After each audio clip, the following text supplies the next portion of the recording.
Every year in fantasy football, there's always a couple players that you look at and you're just like, not for me. Those are usually the players that I go to my league mates about and really talk them up like they're going to be the greatest thing ever, so they draft them. I will used car salesman the crap out of a player I don't like to other members of my league just to try to mess with them. Because it's one of the most important things you can do in fantasy football. You have to take advantage of those clueless league mates.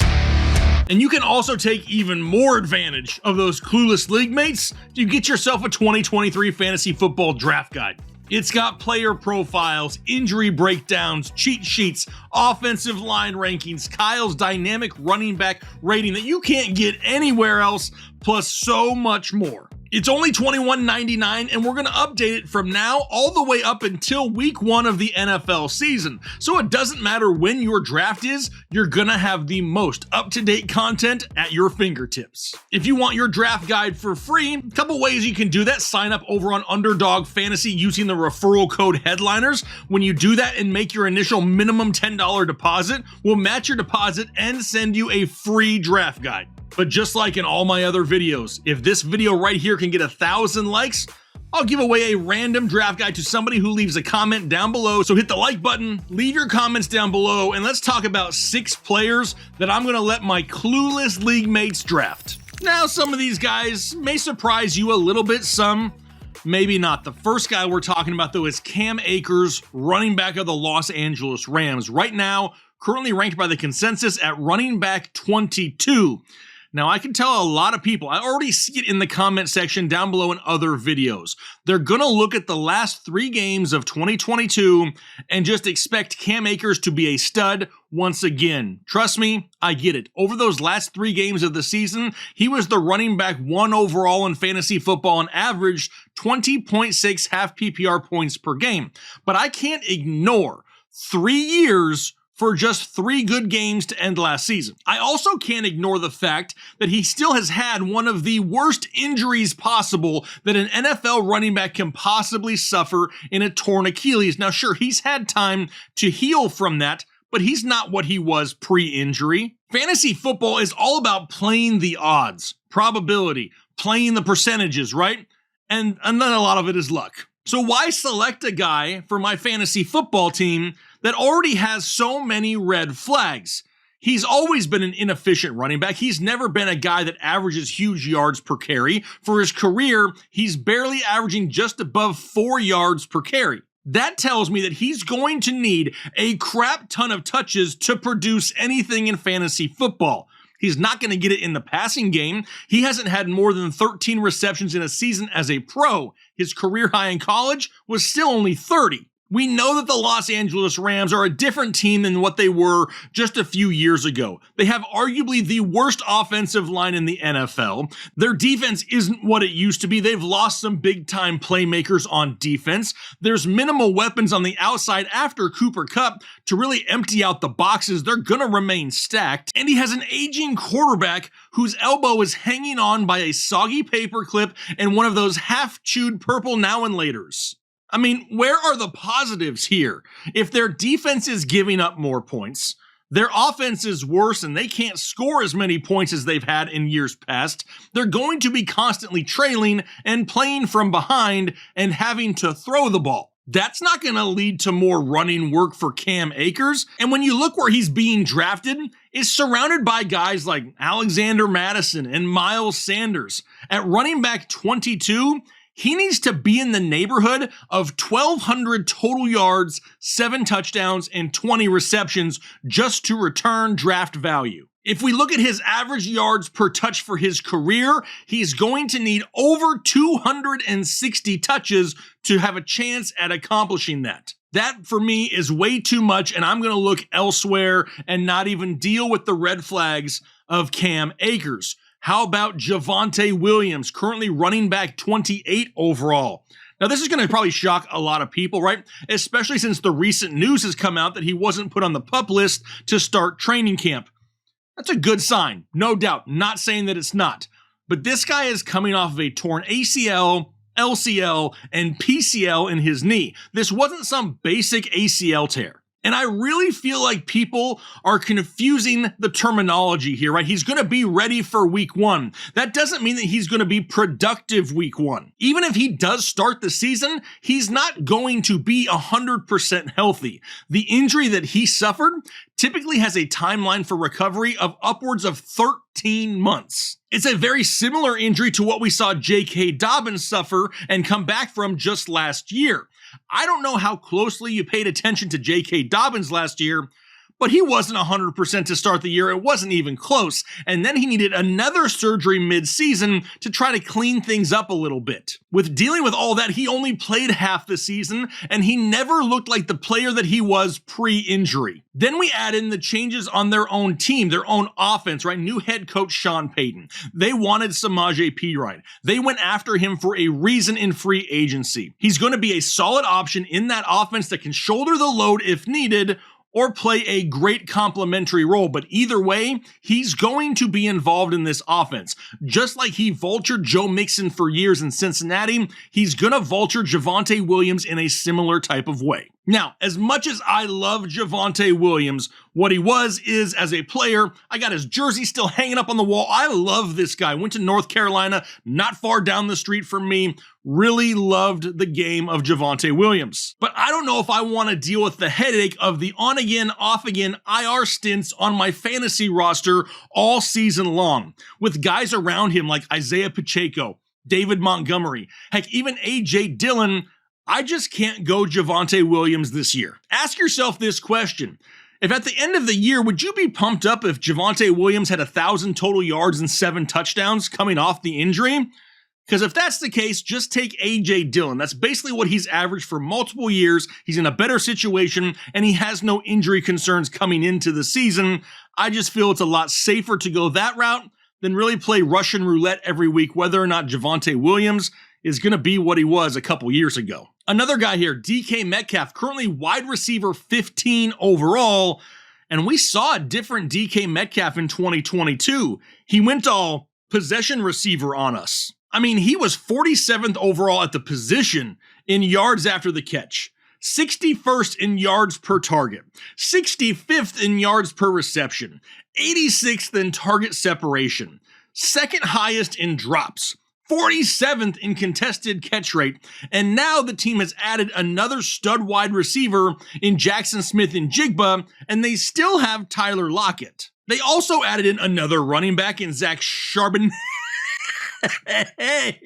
to go along with Kenneth Walker, and you know they want to run the ball a lot in Seattle. Plus, don't overlook the improvements on the defense here. They brought back Bobby Wagner. They drafted Devin Witherspoon and Derek Hall. So we have an offense that's going to be pretty similar to what we saw in 2022.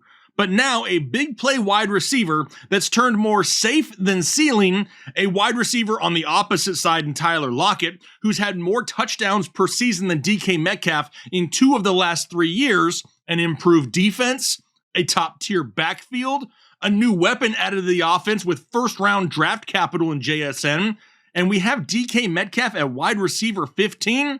Sorry, but there's other wide receivers around him that I like just a little bit more. Guys like Chris Olave, Devontae Smith, Keenan Allen, Calvin Ridley, Terry McLaurin, all guys that I would take over DK Metcalf at this point. I just do not want to gamble on the volume decreasing and him not regaining those big plays like we saw in 2020 and 2021. I'm out on DK Metcalf. Let someone else have him. Which is kind of how I feel about Mike Williams as well. He's currently wide receiver 26. Now, this one may not be as bold as some of the others, but we get a lot of questions about the trio of wide receivers in LA. Mike Williams is an elite talent. There is no doubt about that.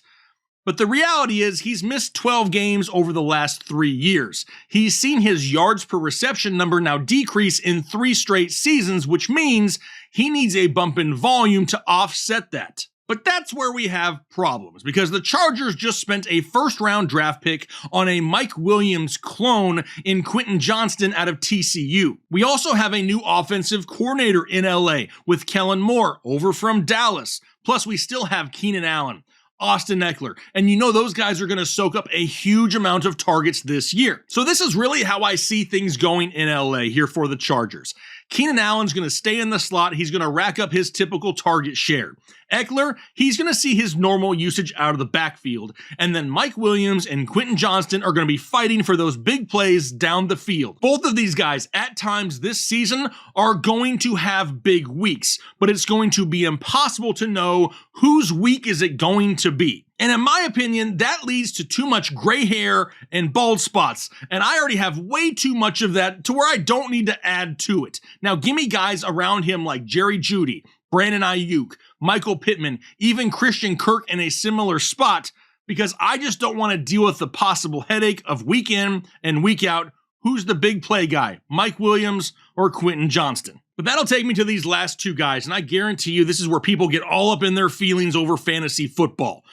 Because I want to talk about BREECE Hall here as somebody that I'm going to let somebody else draft. He's currently the running back 11 overall. I love BREECE Hall. Let me just say that. I love the talent. I love the offense. I love the opportunity. That has nothing to do with it. I don't love having to pay running back 11 overall pricing on a guy who's coming back off of a torn ACL. And that is ultimately why he is on this list for me. That is the sole reason. It's because we see it every single year. A running back comes back from a torn ACL, starts slow, deals with soft tissue injuries, and is on and off again inconsistent. We've heard here this offseason of rumors of Dalvin Cook joining this team. And we love the kid that they just took in the NFL draft, Israel Abanikanda. But this is a team that if they're going to win, they have to do it now. They have an aging quarterback who has a closing window. They can't afford to baby BREECE Hall and bring him along slowly. And this kind of goes back to what I said with Javonte Williams. Being ready to play week one and being able to produce week one at a high level is two different things, especially when you're talking about the running back 11 overall. That really matters. It's a huge risk to take at the start of your draft. That means you're passing on guys like Ramondre Stevenson, Najee Harris, Aaron Jones, Travis Etienne. If we miss on BREECE Hall this year, then so be it. We chalk it up as him being like the next closest thing to Adrian Peterson coming back from a major injury. But early running backs are already at a premium in fantasy football. I just don't know if I'm willing to risk it on one of the only running backs that I'm going to be able to get that has the potential of being a stud. I love BREECE Hall, but I can't stand the price tag. It's too expensive. I'm out. Somebody else can deal with that here this year. And then lastly, it's Davante Adams of the Las Vegas Raiders, currently wide receiver 8 overall. But I will say this, I think Davante Adams still sees big-time targets and racks up a lot of receptions. I just don't think we see the touchdowns or the yardage total that we have in years past. And that's really hard to accept for a guy who's going as the wide receiver 8 overall. I mean, Jimmy G and Davante Adams, they just don't fit well. Now, don't get me wrong, Jimmy G is a solid quarterback, but he lives in those short to intermediate routes. He's ranked outside the top 30 at the position in deep ball attempts, air yards per attempt, deep ball completion percentage, and let's not forget that he's also coming back from a pretty serious foot injury. How is that going to affect his mobility in the pocket?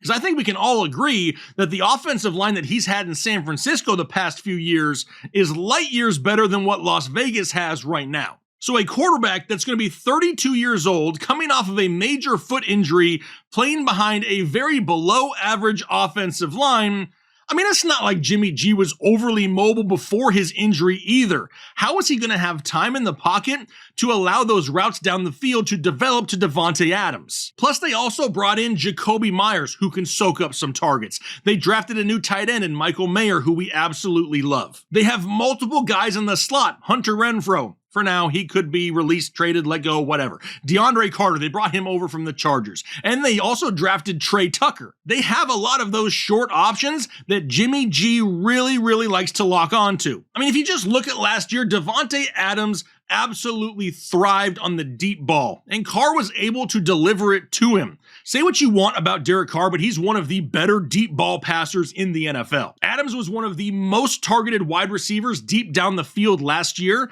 in the NFL, and a third of his yards on the season came off of deep balls. That's just not the game of Jimmy G. He's going to manage the offense, he's going to get first downs, spread it around, use the running game, rely on his defense to try to get some victories. But with all the other studs at the wide receiver positions around Davante Adams, like A.J. Brown, Garrett Wilson, Amon-Ra St. Brown, Jalen Waddle.